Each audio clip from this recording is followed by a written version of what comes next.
Ervin, të përshëndes, çfarë mase e sigurie u vendos?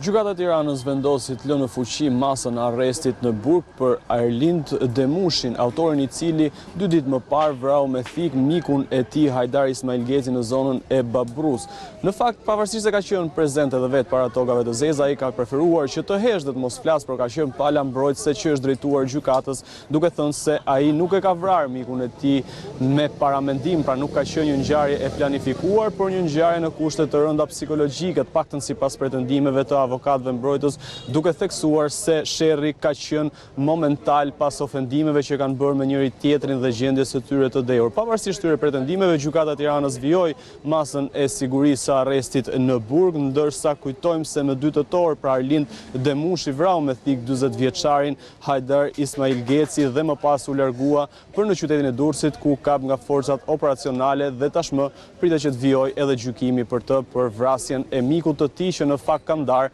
edhe një banesë, por si duket për shkak të alkoolizimit dhe debateve që kanë pasur, ndodhi edhe ngjarja rënd pranë shkollës Azem Hajdarin në zonën e Babrojt. Mirë, Ervin, faleminderit për raportimin.